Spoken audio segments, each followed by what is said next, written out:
Ada sebuah fitnah yang dilontarkan oleh Syekh Idahram atau Marhadi. Ia mengatakan bahwa ciri-ciri Wahabi adalah cukur pelontos, sehingga mereka mengatakan ini adalah teks hadis yang sangat jelas tertuju kepada pemahaman Muhammad bin Abdul Wahab, karena semasa hidupnya dahulu dia telah memerintahkan setiap pengikutnya untuk mencukur habis rambut kepalanya sebelum mengikuti pemahamannya. Benarkah apa yang dituduhkan ini? Tonton video ini hingga selesai agar kita menemukan jawabannya. Assalamualaikum warahmatullahi wabarakatuh. Berjumpa lagi dengan saya Rio Mdadi. Pada episode kali ini kita akan menjawab tuduhan fitnah Syekh Idahram atau Marhadi yang mengatakan di dalam bukunya Sejarah Berdarah Sekte Wahabi. Tuduhan ini sangat mentah, tujuan dibalik itu sangat jelas, yaitu melarikan manusia dari dakwah yang disebarkan oleh Syekh Muhammad bin Abdul Wahab. Aduhai, alangkah beraninya penulis atau Syekh Marhadi dalam memanipulasi hadis Rasulullah dan menafsirkannya sesuai dengan selera hawa nafsunya semata. Seperti inikah cara Anda dalam berargumentasi, wahai hamba Allah? Syekh Abdullah bin Muhammad bin Abdul Wahab berkata tatkala membantah tuduhan para ulama dakwah mengkafirkan orang yang tidak mencukur rambut kepalanya. Sesungguhnya ini adalah kedustaan dan kebohongan tentang kami. Seorang yang beriman kepada Allah dan hari akhir tidak mungkin melakukan hal ini, sebab kekufuran dan kemurtadan tidaklah terrealisasikan kecuali dengan mengingkari perkara-perkara agama yang maklum bidorurah yang diketahui oleh semua orang. Jenis-jenis kekufuran baik berupa ucapan maupun perbuatan adalah perkara yang maklum bagi para ahli ilmu. Tidak mencukur rambut kepala bukanlah termasuk di antaranya, yaitu kekufuran atau kemurtadan. Bahkan kami pun tidak berpendapat bahwa mencukur rambut adalah sunnah, apalagi wajib, apalagi kufur keluar dari Islam bila ditinggalkan. Syekh Muhammad Basir Al-Indi berkata membantah tuduhan Dahlan di atas. Ini adalah kedustaan yang sangat jelas dan kebohongan yang sangat keji. Demikian pula Syekh Abdul Karim bin Fakhruddin Al-Hindi membantah tuduhan Dahlan di atas.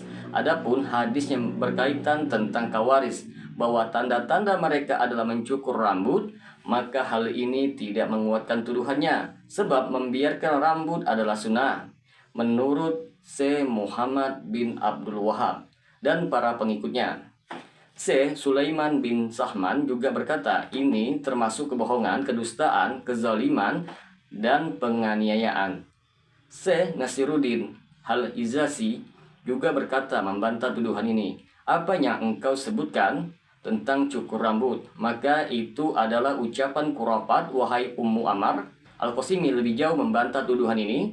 Ini adalah ucapan yang keji dan tertolak. Alasan mereka bahwa di antara orang-orang Najd ada yang mencukur rambutnya sangat tidak tepat sekali. Dia lupa kalau makna tanda suatu kaum adalah ciri khas mereka sehingga berbeda dengan selainnya, dan hal itu khusus bagi mereka saja. Adapun apabila hal itu merupakan perkara yang dilakukan oleh semua lapisan manusia, maka bukanlah termasuk ciri khas. Oleh karenanya, maka cukur rambut tidak mungkin menjadi ciri khas pada zaman sekarang, sebab cukur rambut adalah dikerjakan oleh semua lapisan di berbagai negara Islam, jadi tidak mungkin menjadi ciri khas bagi orang-orang Najd saja. Bukti yang menguatkan kebohongan tuduhan ini bahwa Syekh Muhammad bin Abdul Wahab telah menjelaskan pendapatnya dalam masalah cukur rambut atau memeliharanya, yang berbeda dengan tuduhan musuh-musuhnya. Beliau berkata, Imam Ahmad pernah ditanya tentang seorang yang memelihara rambutnya. Dia menjawab, ini adalah sunnah yang bagus. Seandainya kami mampu, maka kami akan melakukannya. Seraya berkata, rambutnya Nabi sampai ke bahunya, dan disunahkan sifat rambut seorang seperti sifat rambutnya Nabi. Kalau panjang maka sampai ke bahu, kalau pendek maka sampai ke daun telinga. Beliau juga berkata, apakah dibenci cukur rambut kepala pada selain haji dan umroh? Ada dua riwayat. Yang pertama, dibenci berdasarkan sabda Nabi tentang Khawarij. Tanda mereka adalah cukur.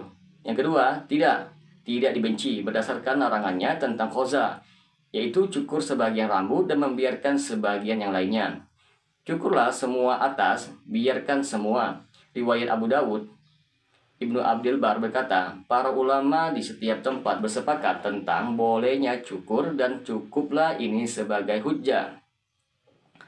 Kami tambahkan di sini ialah keterangan Syekh Abdul Aziz bin Ahmad, cucu Syekh Ibnu Abdul Wahab. Tatkala mengatakan menurut keterangan hadis-hadis bahwa dilarang mencukur sebagian dan meninggalkan sebagian yang lain, adapun membiarkan semuanya maka hal ini hukumnya boleh, sebagaimana dijelaskan oleh Sunnah Nabawiyah. Adapun menghukumi orang yang tidak mencukur rambut dan mengambil hartanya maka tidak boleh dan terlarang, sebab membiarkan rambut tidaklah terlarang.